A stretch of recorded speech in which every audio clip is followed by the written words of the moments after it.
Hi, everyone, and welcome to episode 132 of the Tick Bootcamp podcast. The title of today's interview is Healing Boundaries, an interview with Chris Kontopidis. My name is Richard Johannesson. And I'm Matt Sabatello. Matt, I've come to understand that if you're going to have a successful healing journey, you must learn how to set boundaries. And this guest was brilliant at setting firm boundaries on their healing journey.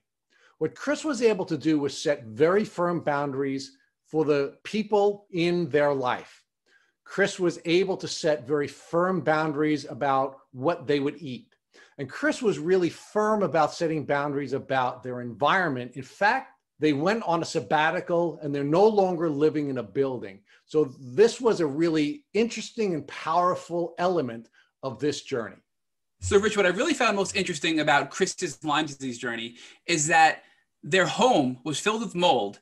And they were so willing to heal that they left their home and they actually started to feel better after leaving the toxic mold and becoming a nomad.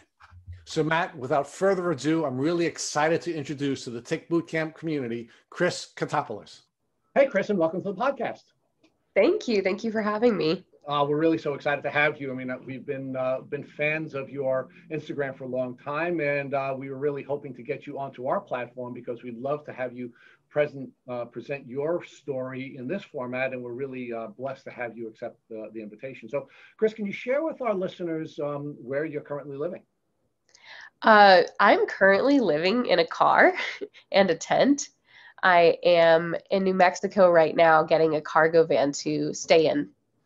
So, talk to us about this nomadic experience that you're currently participating in. Well, so something that we just kind of talked about was the microbiome and immune disruptors and finding deeper ways to get healthy, what's referred to as maybe an upstream health disruptor, a cause of why we're developing chronic Lyme and all these terrible symptoms. And so for me, what I realized is removing some really deeply super toxic environmental influences actually got rid of my symptoms. So that is why I am really separating myself from the super toxins, and it's a process. So part of that is kind of finding your way in a nomadic sense. I think that's really exciting. In most cases, when we hear about people sort of going on that type of a journey, it's because of some spiritual experience, but you're actually doing it, I guess, in part because it's a spiritual experience, but in large part, it's an experience that you're pursuing because living in a traditional environment was toxic to your healing. Absolutely. Yeah. And that's something like, I think for a lot of people, they realize that some type of trauma or some type of spiritual experience really weaves into their biological illness. And so that's what I've realized too, is like kind of getting my brain back, like many other Lyme patients, my neurological symptoms were severe. I had pretty much full on dementia with no recognition of that fact. And as I get my brain back, I also realize all this spiritual healing that kind of comes along with it, and getting mood stability and getting, just kind of freedom from emotions that were weighing me down. So it's pretty amazing. So before we get to your transformation, I'd like to sort of walk back and talk about where you grew up and what your educational experience was. So I actually mostly grew up in North Carolina. I moved around a couple times. And I did play outside a lot. I think I was definitely bitten by a tick a time or two. And then I went up north for school. So I went to school in Connecticut, a small liberal arts school. And what did you study when you went to college? I studied gender studies, but I took a lot of focus on the arts and the feminist movement and queer movements within the arts. So let's talk a little bit more about your experience as a child in North Carolina and your outdoors experience. What did you know about ticks and tick diseases during your childhood and your pre-college experience? I think I had heard that ticks can give a person Lyme disease. I didn't know what Lyme disease was. It wasn't something that was discussed. I think it was like a sentence I'd heard maybe one time in school or something like that. We were not cognizant of it playing outside at all, at all. So Yeah, I mean, I loved being outside. I think that was really good for me. It's just interesting. There's just like no awareness. I want to say, especially in the South, but I'm sure in a lot of parts of the country, there's no awareness of Lyme disease.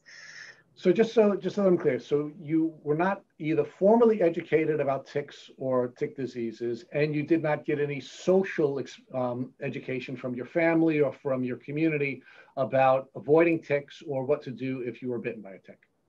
No, not at all. So you just shared with us that you believe you were bitten by ticks on a couple of occasions. Do you ever recall having to remove a tick or a family member Yeah. having to remove a tick from you?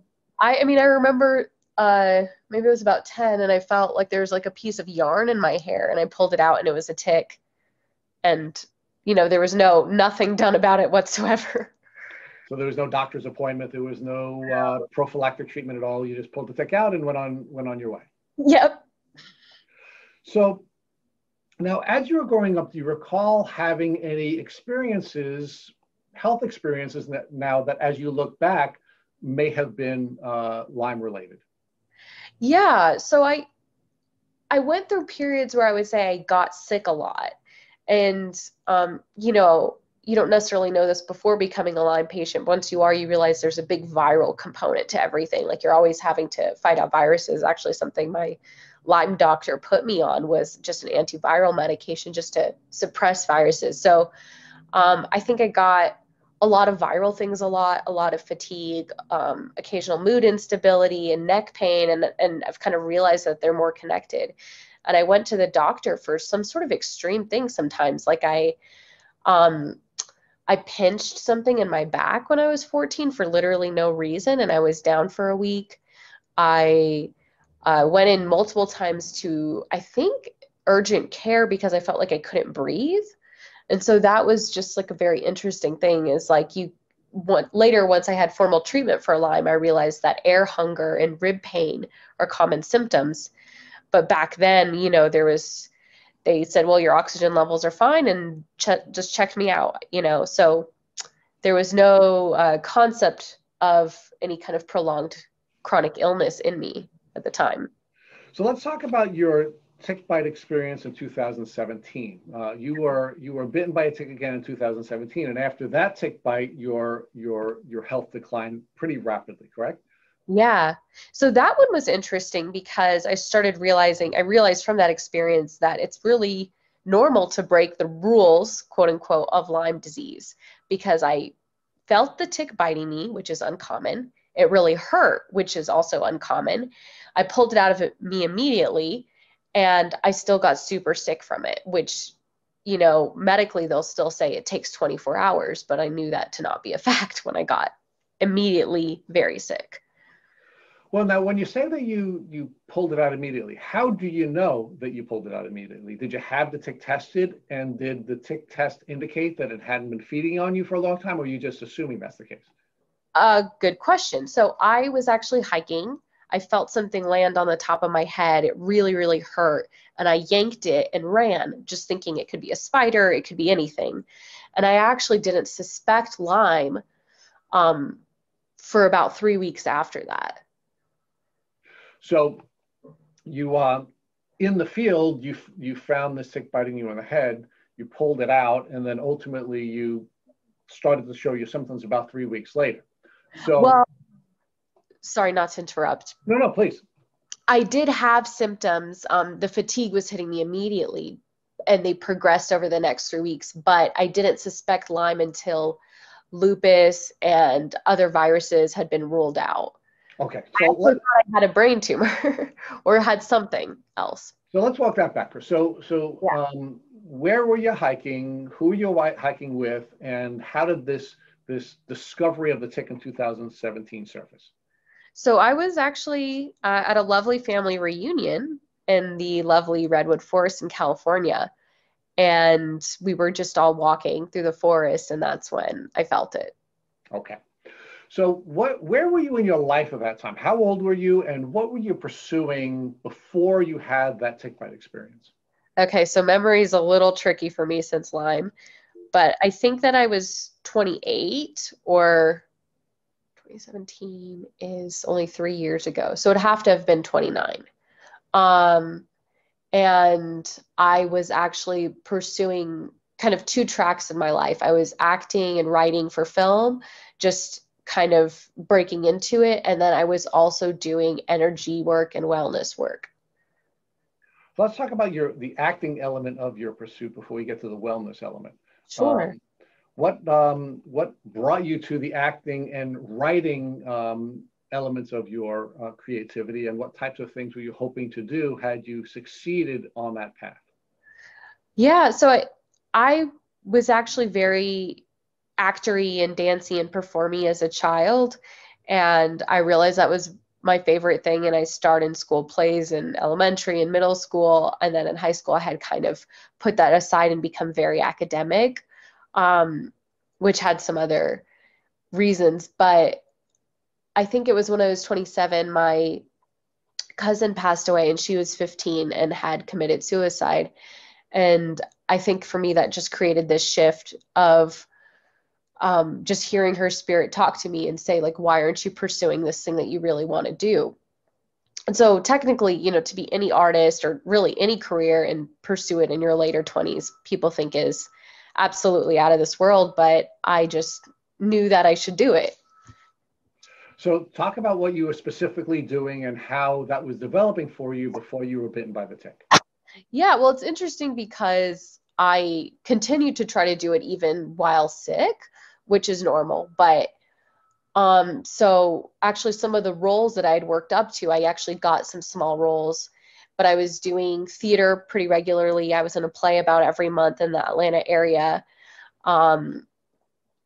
I was on a couple TV shows, I mean, small ones that you wouldn't know, and had a small role in a film, a big studio film, and then did a lot of independent work too. So that, Atlanta has a really thriving independent film scene, a really great community around it. And something that drew me to independent work was just being able to write and tell my story, and to just have that really deep emotional catharsis from sharing stories in community like that. So I also really appreciate your storytelling with the podcast from that perspective. So thank you. So, but Chris, talk to us about how now your developing symptoms was now impacting your capacity to pursue this artistic or performing artistic career that you were pursuing. Yeah, well, I mean, it's incredible. So I started to notice that I couldn't drive. So I was, I had been commuting to acting class about an hour each way. And I was doing that multiple times a week. Like I was really treating that Atlanta acting scene like a professional training. And I started to realize I couldn't drive. And that, was wild to me. Like I was like literally probably putting myself and others in danger on the road just because I'd seen so many doctors and they all said nothing was wrong with me. And here I was behind the wheel, like totally incapacitated from neurological disease. I couldn't remember anything. I actually went through a phase that was really deep dementia. I couldn't even speak. And that was intermittent throughout, I think, probably the first year and a half after the tick bite. So talk about, put some more meat on that bone. For example, what does it mean not to be able to drive? Like what couldn't you do? Chris Newby, for example, the author of Bitten, shared with us that she couldn't even process the traffic light turning from red to green. She didn't know what that meant. Did you have that type of experience? Mine was a little different. I would get intense kind of faintness and like a texture feeling in my brain of like sandpaper. And so it'd be kind of like I was passing out continually while driving. And it was painful. Like it really hurt inside of my brain. So it's like one of those interesting things with Lyme because I also hurt a lot inside my bones. And those are things that people are like, well, what does that feel like? Outside of Lyme disease, we've never heard of these things. So now, of course, as a performing artist, you have to have a memory. You have to remember your lines, right? Talk to us about how your brain and neurological symptoms were impacting your ability to serve as a performing artist. I mean, I'd say it became very close to impossible. It's interesting that I think part of the reason I kept pursuing it was just not having any real medical or social validation of my illness. So I was like, oh, why don't I just keep trying to do this? When in fact, it might have been better to just take care of myself. But yeah, I mean, just to have the the physical ability to stand and move around was gone.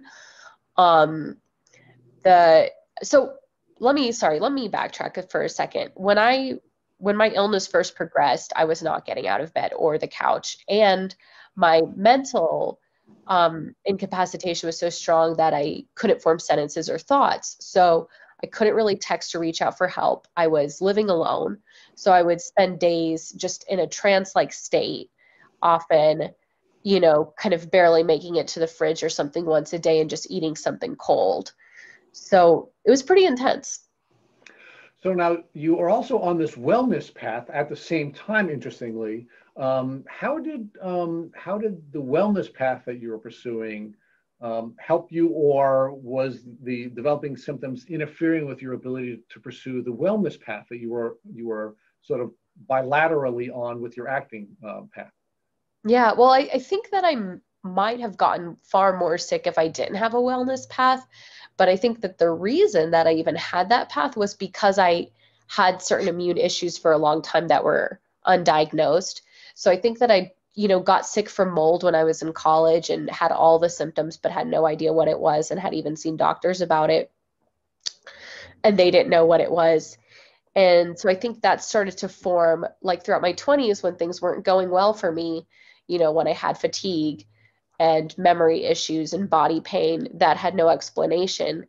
I started to pursue wellness for myself and be like, oh my God, my life has totally changed from lifting weights, from eating differently, from meditation and spiritual practice. And I was like, wow, if my life can change, other people's lives can change too. And unfortunately, I just missed that whole environmental component, just having no understanding that what could actually be throwing me off so bad was living in a toxic building or a toxic, an area that was just so disruptive to my immune system that I had, all of a sudden developed a very restricted diet thinking it was, well, this is what, paleo says, or this is what the Whole30 says, this is great. But that might not have been necessary if I had been in a different environment. So that's interesting. So what was also interesting is you were probably dealing with Lyme disease before your experience in 2017, and you were already on your healing journey pursuing that through your wellness studies, and then you had this reinfection event, but thankfully you already had intuitively begun the healing process, correct? Yes. So, I mean, unfortunately, there was just so much information I didn't have about the specifics of Lyme disease. So I think that really establishing brain health wasn't known to me. I was doing some anti-inflammatory things, and I think that did help with a really good foundation. But in general, having, more acute Lyme and chronic Lyme and intense symptoms really taught me so much about, what cellular health really needs and what someone with chronic Lyme really needs. And that was just eye-opening. So Chris, how long did you have to go through your diagnostic journey after the tick bite in 2017 before you were finally diagnosed with Lyme disease? Well, so I was kind of in a mad scramble because I thought that something was very deeply wrong with me and I might die very quickly. I was losing my hair at a very rapid rate, which is supremely unusual. If you've seen my Instagram, you've seen that I have pictures of like the whole top of my head of hair being gone. And that happened, just within a few months. So just, you can imagine being 28 and all of a sudden your hair is just falling out in clumps. And, you can't get out of bed and you can't stand and you can't talk and you can't text and you can't look at a screen. Like when I say that I had dementia, I mean that like a conversation like this not only would have been something I couldn't manifest, but to even hear two other people talking would have been so difficult for my brain that I would have slid to the floor and maybe started crying. Like it was just really hard. And now I think I might have forgotten your question. So well, let's talk about we're talking about that window between when you had your second tick bite in 2017 and now your diagnosis, how your symptoms were developing and what doctors did you treat with during that time? So I was actually kind of searching like, okay, who should I see for the symptoms that I could draw out as being the most specific? So, chronic fatigue isn't very specific. Body pain isn't specific, but I had a huge twitch in my face and Bell's palsy on the other side, and then the hair falling out. So I was kind of Googling those things, like, who should I go see? Should I go to the ER? Should I go to urgent care? At the time, I had an Obamacare health plan, and I couldn't see a primary care doctor for about 6 weeks with that. Like, they were busy and booked out. So I was kind of like, okay, well, how do I get to a specialist? I have to go to urgent care to get a referral. And I was going to urgent care, and they were running a ton of blood work. And then, someone said, well, maybe an infectious disease doctor. And we can get into that for a second, that was probably one of the most traumatic things, because he's one of those doctors that is an anti-Lyme doctor. I don't know if, I'm sure you've heard about those through all of your interviews. So he was very immediately against me. He dismissed all of my symptoms as being psychological and imaginary. In reference to my hair loss, he suggested that I have trichotillomania. And then I said, well, wouldn't I be aware of it if I was pulling it out myself? And he was like, you could be doing it in your sleep. And I was like, well, then wouldn't it be in my bed and my pillow instead of all around my house? So it was just a very painful conversation. So talk to us about what impact that doctor's gaslighting had on your emotional state. What did that do to your mindset? I mean, I was angry, but it didn't stop me, because I knew that there was something wrong. So I was still pursuing other things. But I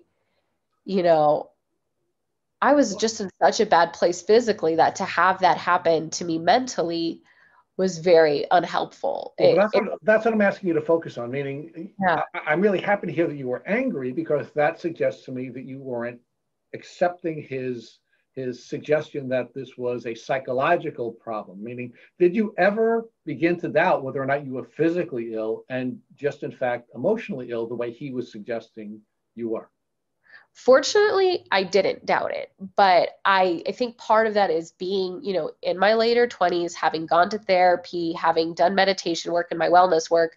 I was already in a place where I was happy enough with myself. But I think that doctors like that are incredibly dangerous, because I can only imagine if you were a child or a teenager or even any adult that hasn't had either the privilege or the resources to go through work where you really have a lot of confidence in your own beliefs. Those doctors could make you really sick, because they'll tell you to stop worrying about it, to just get on, they'll put you on an opiate for the pain, and then they'll put you on an antidepressant for your craziness, or who knows what others. I mean, I'm sure you've had patients that have been on all kinds of psychiatric drugs had interviewees that have been on all kinds of anti-psychiatric drugs, because the doctors will say there's nothing wrong with you. Oh, but in most cases, and I think you have to give yourself a lot more credit than you're giving yourself, because I don't think it's a function of age or experience. I think it's a function of the relationship that we traditionally have in this country with doctors. We see them as heroes. We see them as the people who are riding in on their white horses. And by the way, we respond very positively as patients to doctors who take that approach. Unfortunately, at least emotionally, we respond positively. But you're right.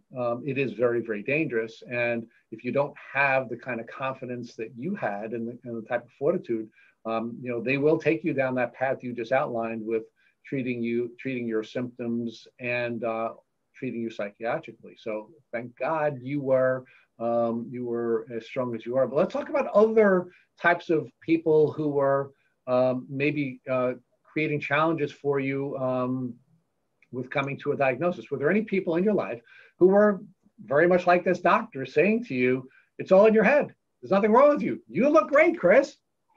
I'd say it was actually everyone.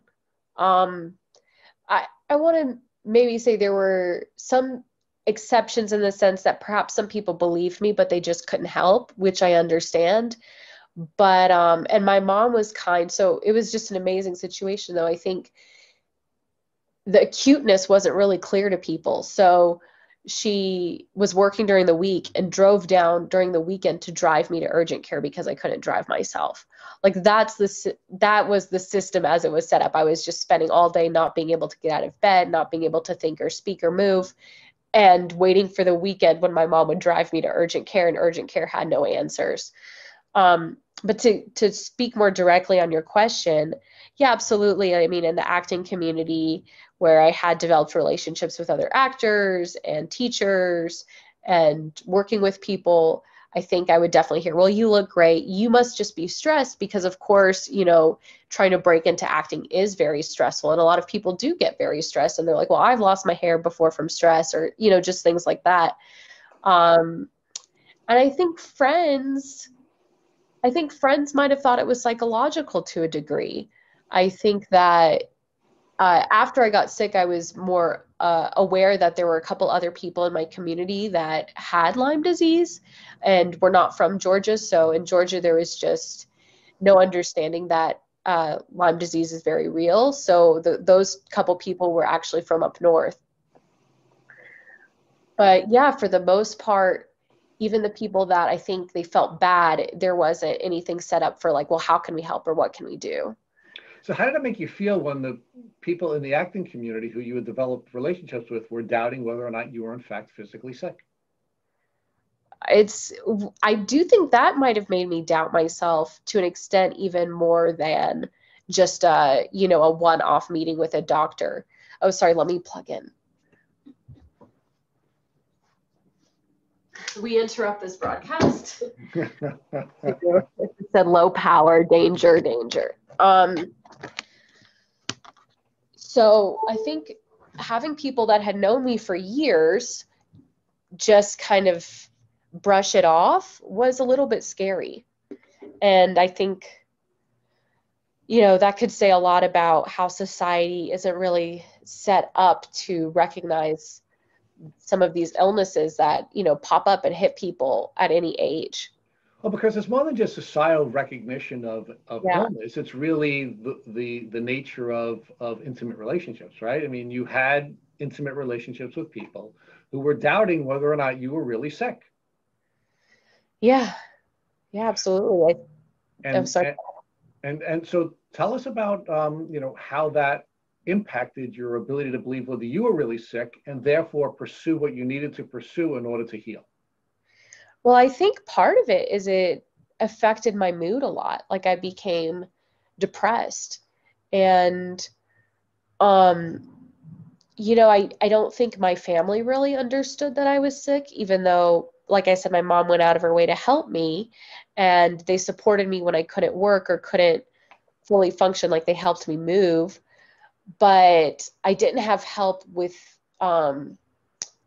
things that might have really contributed to my health. Like I really had to figure it out for myself. And I'm sure this is just very common in interviewing people that a lot of people can't remember their medication or can't remember their supplements, especially with Lyme. I mean, we have these really complicated protocols. Take this when you wake up, take this in an hour, take this 20 minutes before you eat, take this while you eat.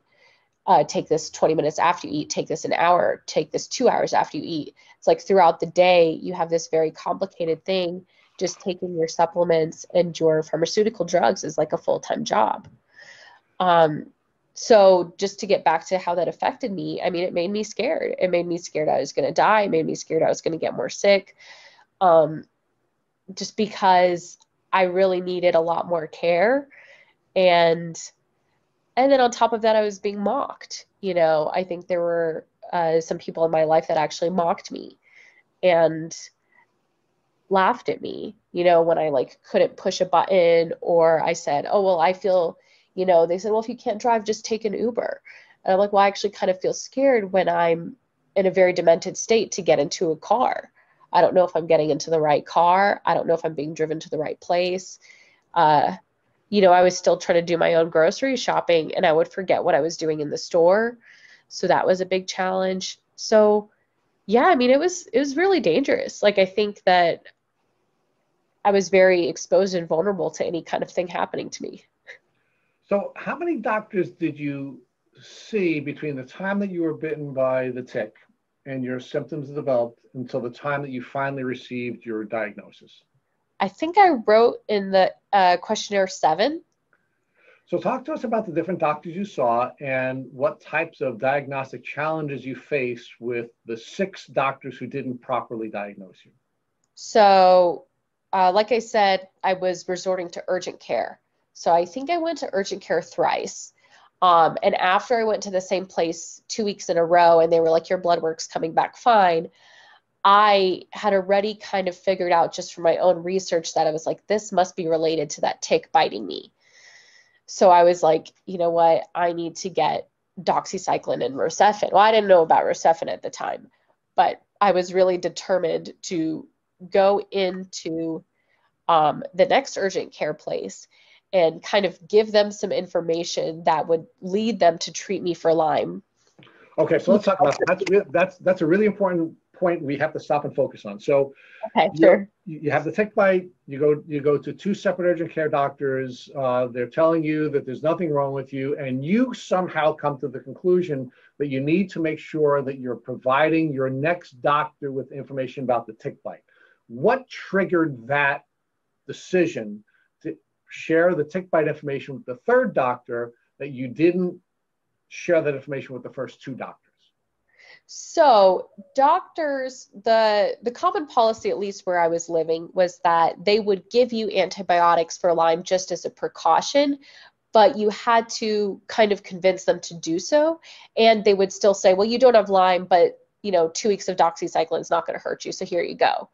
So you have to really line up your evidence and say, I was bit, all these things happened to me.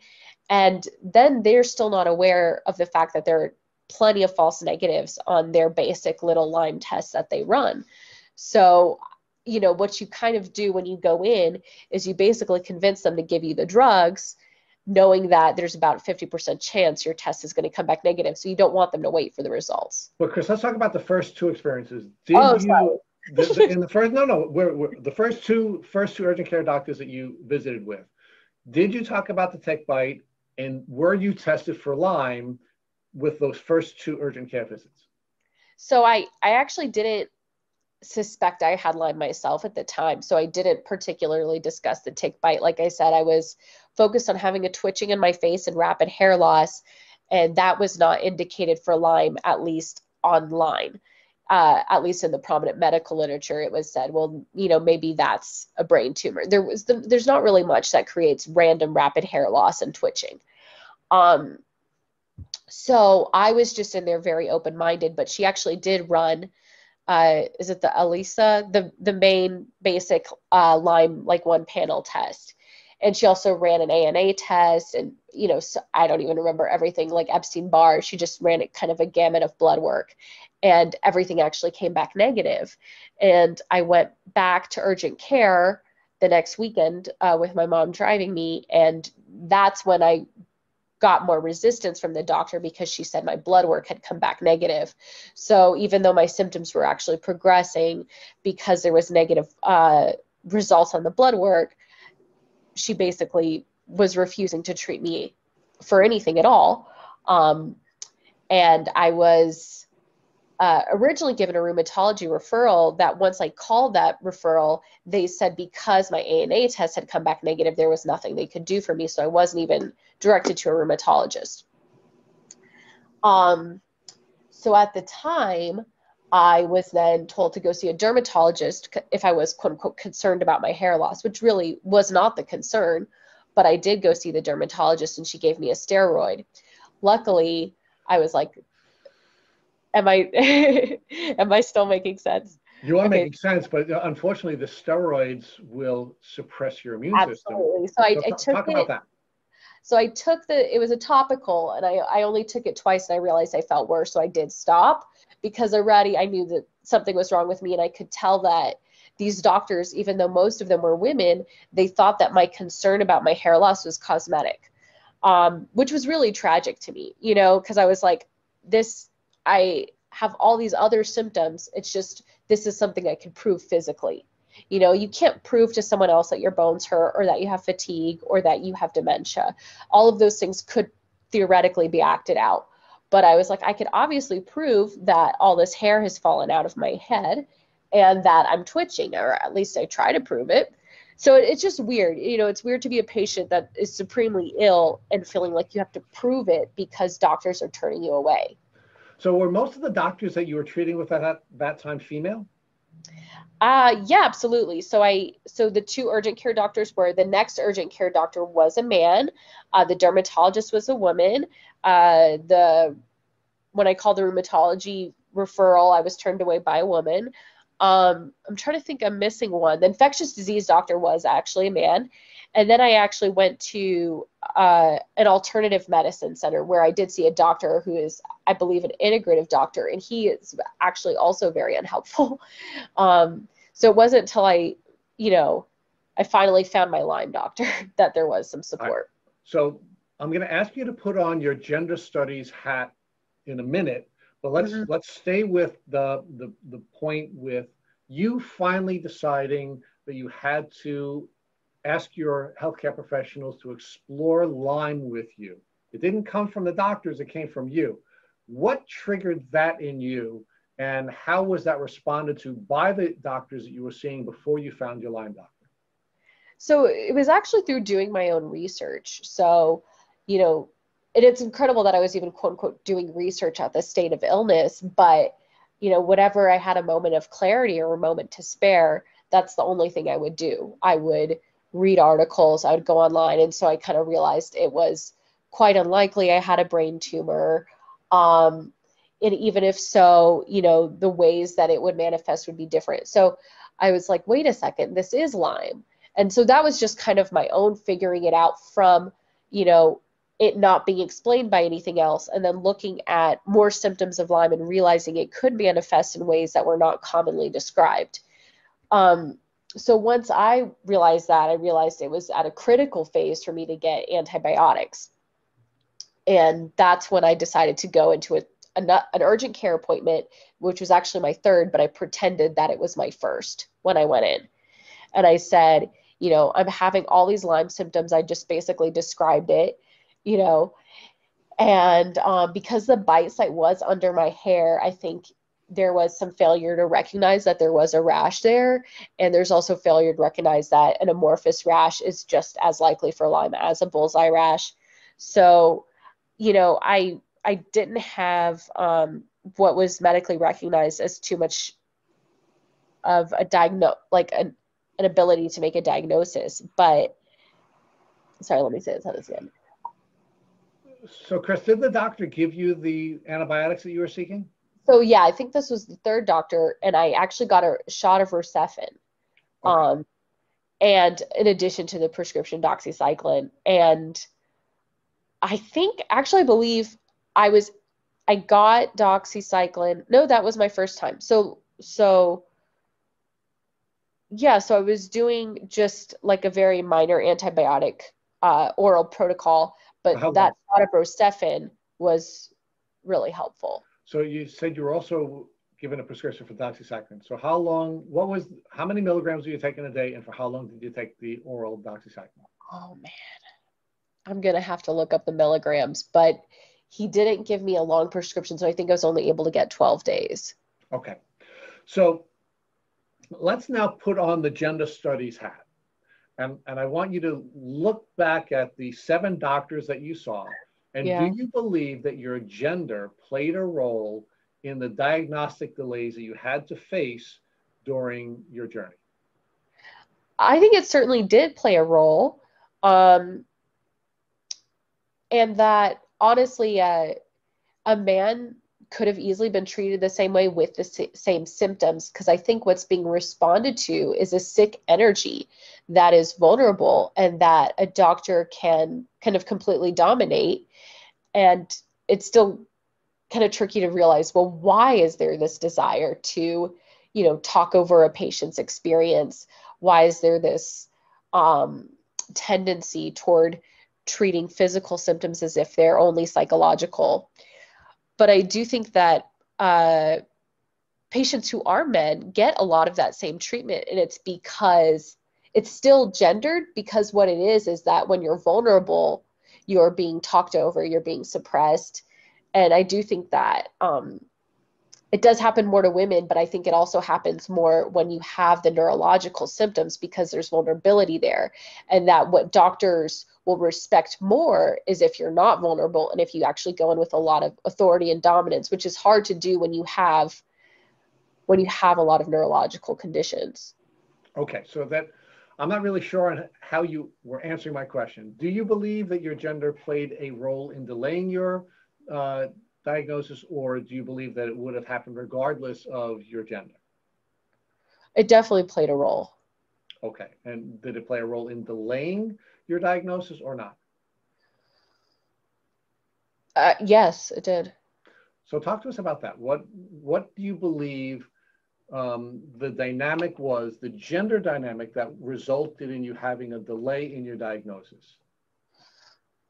So, yeah, to try to be more clear, and sorry, I do still have neurological symptoms, but I think there's sort of two parts to it. I think there is something about assuming that someone who comes in with the appearance of you're a young woman, hence you don't know what you're talking about. And then I think it's also just the vulnerability.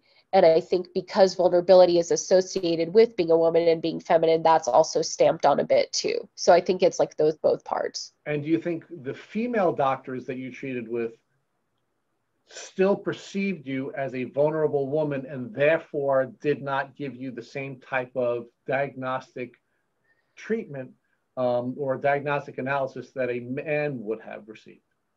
Unfortunately, yes. I think that, to different degrees in each doctor, but certainly when I saw a dermatologist and I was like, are you going to analyze the skin there to see what's happening? She was basically like, yeah, sure, as if she was doing me a favor. Okay. So now let's talk about your final doctor and finally getting your diagnosis. So you had diagnosed yourself by using Dr. Google as a vehicle for looking at symptoms that you were feeling. And when you did your research and you identified all this symptomology, you came to the conclusion that you had Lyme disease, and now you needed to make sure that you found a doctor that would understand that. And your experience was that the doctor simply didn't understand it. You did have somebody who was willing to give you antibiotics, but more than that, you really didn't get treatment for your Lyme disease until you found your Lyme litter doctor, correct? Correct. And, just back on like the diagnosis part is interesting because like even when I was just suspecting like, hey, is this Lyme? Will you analyze my skin or my blood or something? The second you say Lyme, a lot of doctors will immediately dismiss you as psychiatric. So they wouldn't even look at my body. They wouldn't even run basic kind of motor skills tests with me. They did not seek any form of analysis of what was going on with me. Well, so let's stay with it. That's really fascinating to me. So you knew that you had Lyme disease based on the research that you were doing and knowing what your symptoms were, but you felt that doctors were treating you even worse and coming to the conclusion that you were mentally ill and not physically ill because you were suggesting that your research supported that diagnosis. Yes, even having a recent tick bite, I think it's much harder for people who don't, but right. But yeah, it had just had a tick bite. But yeah, the doctors would. So when I went to the infectious disease doctor who was more adamantly anti-Lyme, he gave me a lecture about the quote unquote Lyme people that are pushing an agenda.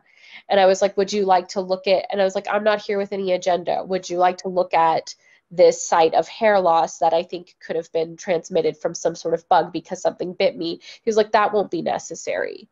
You have trichotillomania. So it was kind of a weird thing that I was being accused of having trichotillomania, which, there's nothing wrong with that had that been true. But I said, wouldn't I remember having that? So it was kind of just a terrible interaction, really. And there was another doctor that I think had also said, oh, it's not necessary to examine you. And I was like, well, why not? Just because I said this might be Lyme, they don't even want to examine me. So let's talk about finding the Lyme litter doctor. How did you find the Lyme litter doctor, and how was your experience different with the Lyme litter doctor than the experience you had with the 6 doctors you treated with before that doctor? So I think it was actually through the Eyelids website that I had submitted my state and gotten back that email list. And so I got her name in a list. but because of a lot of medical bureaucracy, it's complicated to work with. In Georgia, I think she's one of maybe a couple that does comprehensive Lyme treatment. And so I actually had to wait, I think, at least another 20 days or so before I saw her.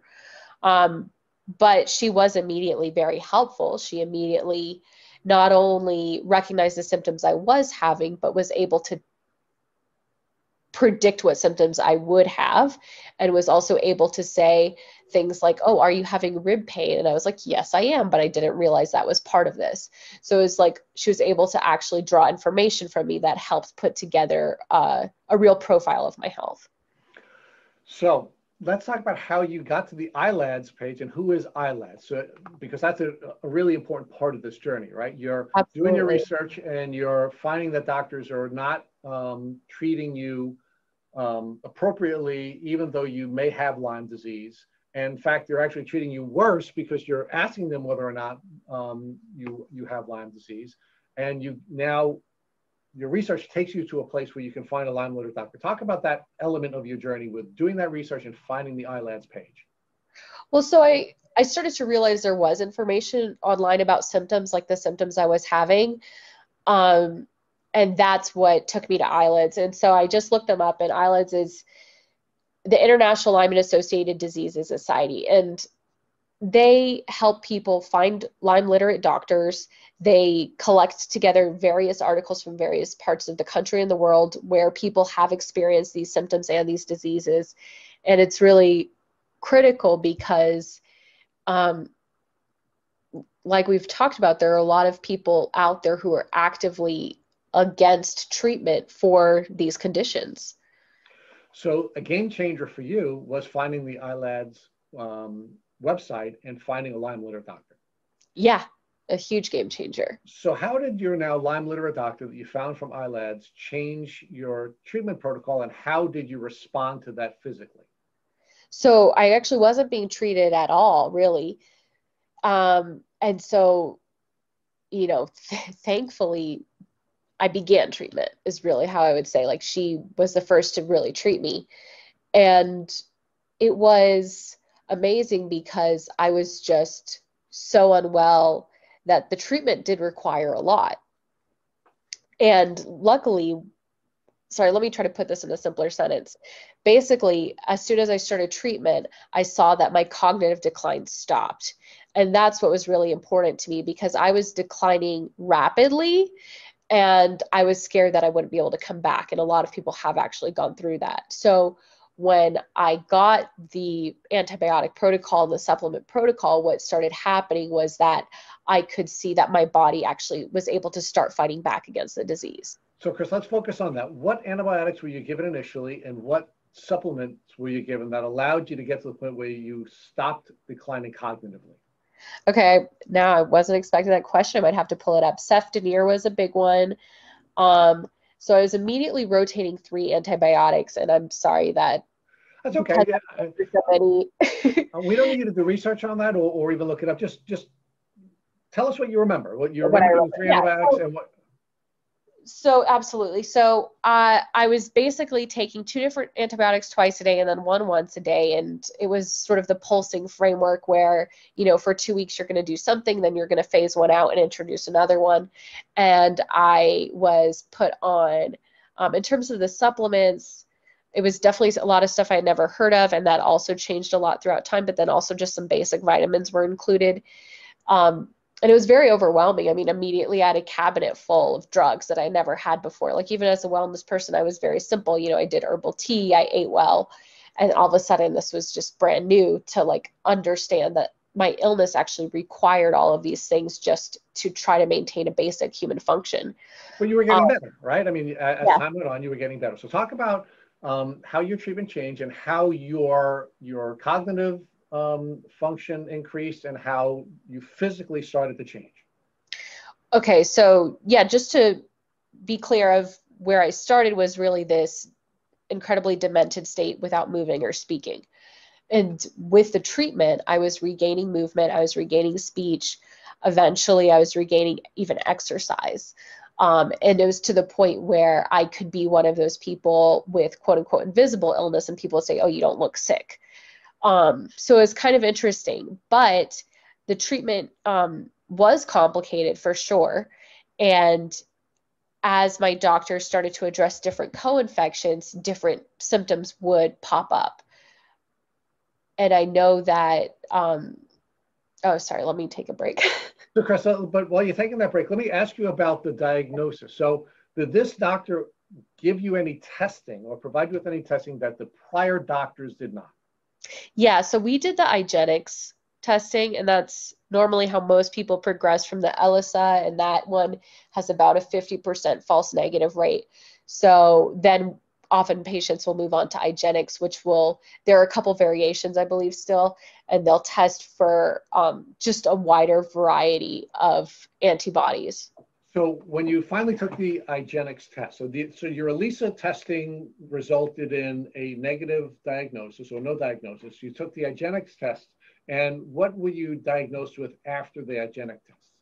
I believe it was Babesia, Ehrlichia, Bartonella, just those three, even though it felt like I had more.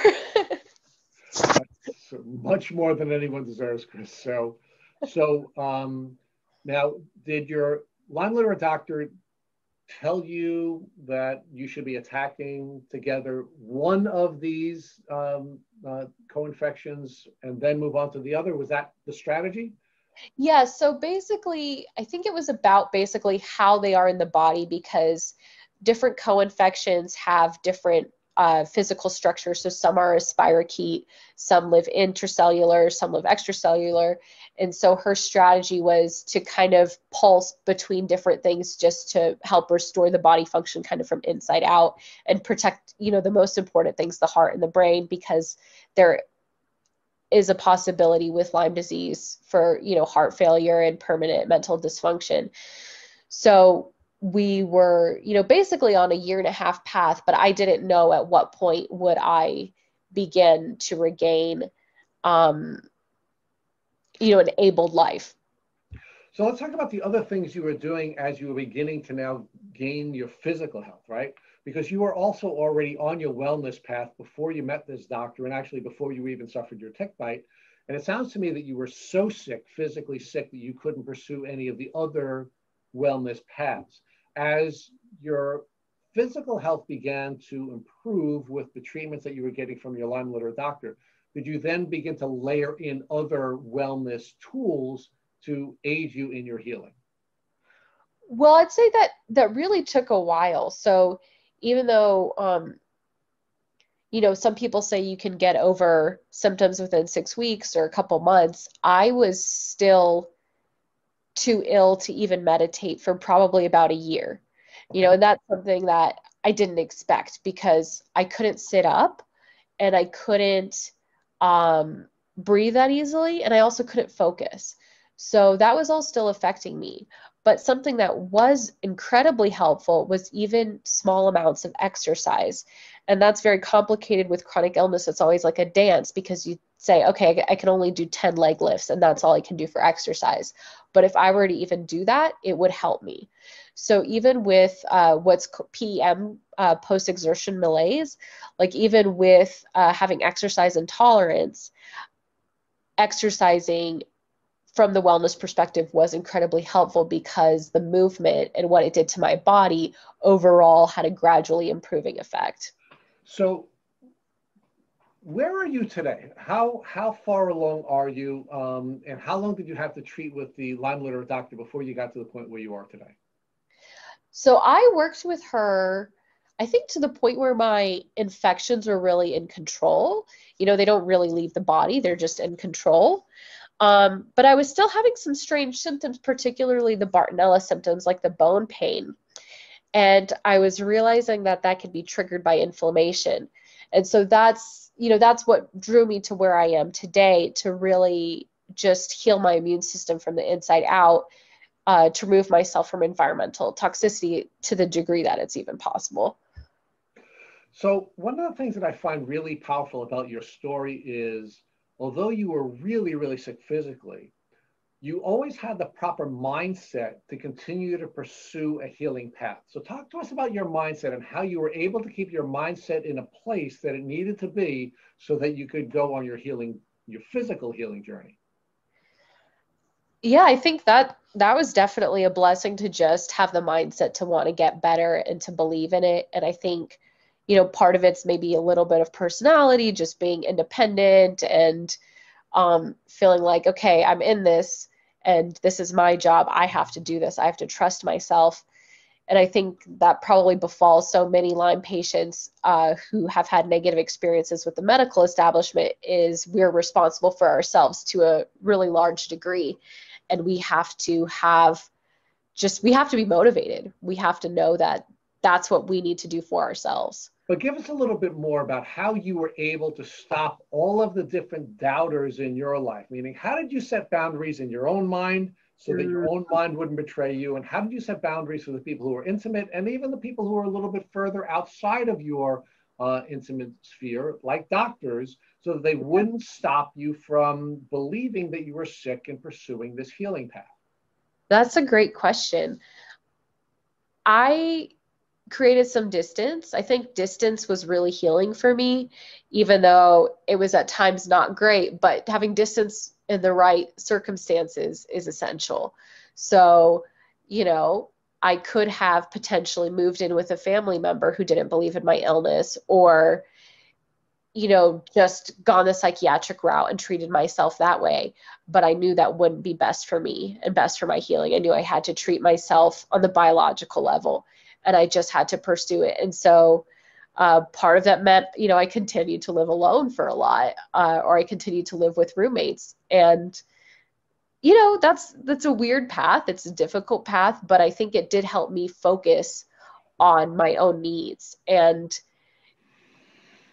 had I tried to immerse myself in society as a very sick person, I do think that could have confused me more. And I do think that could have taken me off the healing path.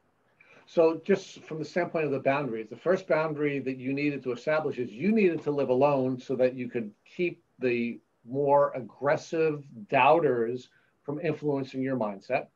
And the second thing you had to do is you sort of had to step out of participating in social activities so that you could stop those doubters from invading your mindset and healing. Yeah, and I had to I think it's also the mental barrier, just if things don't sit right with me, I just have to let them go. So, if someone would say, well, I think you should do this, or I don't think it's this, you just have to know what you really feel and let everything else go. You were able to set physical boundaries for all of these people who you were concerned were going to create doubt because you were in a position where you could live by yourself. So you literally set up physical boundaries. Yeah, that's not necessarily what I would have chosen, but just because I had this illness that people didn't believe in, it kind of became necessary. Okay, so let's now talk about when you knew that it was important for you to set these boundaries so that you could go on your physical healing journey. When did that come to you? I don't know if it was an epiphany in that way. I think it was just kind of an ongoing thing of continually facing some pushback and just continually rededicating to myself. And I do think part of the reason that, so many of us are social media activists is because that's the only place we can go where, we get the affirmation, we get the community, and you get that sense of, yeah, this is real and more than one person is going through it. It's not just you. So let's talk about that. Did you turn to social media at that time to get support on your Lyme journey? Not immediately, no. It actually took me a long time to be public about it. I mean, it wasn't a secret. I would post about it, but it took some more neurological healing so that I could even form sentences to describe what was happening. And then B, I think you have to really be, superhuman to explain this to people in a way that makes sense and that they understand, because for so long, anything about illness could only be trusted coming from the medical community. So you really have to kind of match that in your own skills and your own abilities in order to be able to communicate with people. So now let's get to the point where you are today. And we began the podcast with you talking about this sort of stepping out of society. So you're on this sort of nomadic path where you're again setting boundaries that are necessary for you to take the next step in healing. So talk about where you are and what you're doing and why you're on this nomadic path. So I found a resource that was basically called Mold Avoidance, and through examining it more, I realized what they're talking about is avoiding super toxins of mold breaking down chemicals that we inhale. And it has a much bigger effect on me, at least, and many other people than the food we eat. So many Lyme patients correct the food that they eat, or really food's a big one, in addition to supplements. And then they do other physical things. And then what I realized, it's actually the inhaled air that had way more of an effect on me than my food or other physical things immediately around me. So why did you decide that you have to now move out of a physical building and be nomadic in order to be able to take this next step in your healing journey? Well, so it was really through experimentation. I mean, I had read the stories of some other people that have done this, but what you really begin with, if you are thinking about doing this, is you kind of go on a sabbatical and you say, I'm going to separate myself from my environment and see what happens. And so I kind of saw that my body was getting rid of toxins. I saw that my Bartonella pain was very low. Like I was still, even 3 years after being treated for Lyme, often in tears over my bone pain and my fatigue. And that, I'm not the only one. So what I realized in doing the sabbatical was that it was possible to get rid of some of these lingering, pestering symptoms. So if I were going to sort of describe your journey and the successes you've had on your journey, it is just one where you're just constantly setting firm boundaries to the point where you're even setting environmental boundaries for yourself so that you can heal it. Would that be a fair description of your journey? I love that. Yeah, I had not thought of it that way. Yes, it's a great description. So let's talk about how you're different now as a consequence of going on this journey, because you are, a very, very powerful spirit. And I'd like to know how that became more apparent to you through this journey. Well, I mean, I really think that for one thing, it was kind of a prolonged near-death experience. Because not having any mental functioning, I don't know, I haven't really heard that many stories of people that have been there for a prolonged period of time and then come back and reintegrate into society. It's very strange. And so I think there's a lot for me, honestly, to still process with that on a spiritual level. I think it draws me in more to listen to myself and to listen to a higher power, because it's really an extraordinary experience. So talk about how this has also transformed you into now an activist in a way that I don't think you probably would have imagined prior to your tick disease journey. So what's inspired you to now step out of all of these sort of nomadic boundaries that you set for yourself and now become a social media activist where you're trying to help other people on their journeys? I think it's, partially empathy and then partially just knowing what happened to me. So when things were just so hard and there was really no resources, no hope, and I just had to kind of accept what little help I had, I want to support other people who are in that place. Like I think with illness, it's very common to be in a lost place, particularly if you don't already have a really great social support team in your life. And even sometimes if you do. So I'm inspired to be a social media activist to help people not feel alone, to help connect people with resources, and that in the cases where someone's health can be transformed through treatment, I want them to have access to that. I think it's important, Sorry, go ahead. And you're an absolute blessing. And the way you're doing the work that you're doing is an absolute blessing to so many people. So I'm going to ask you our final question, which is, if somebody who you are in contact with on social media called you and asked you what they should do with a tick that was biting them on their leg, what advice would you give them so that they wouldn't have to go on the terrible journey that you've had to go on? So it's a lot. So I would say to pull it out, save the tick, go to a doctor, get on the antibiotics, and then also start the supplements and find someone Lyme literate to work with. And then also, plug in immediately to things like Tick Bootcamp podcast, where you can get information, support, and resources, because it really is out there. And I think if you have the information, support, and resources from the beginning, you are far less likely to decline into the kinds of physical and cognitive symptoms that so many of us get. Thank you for listening to the Tick Bootcamp interview with our guest, Chris Kontopidis. To our listeners, we have a call to action.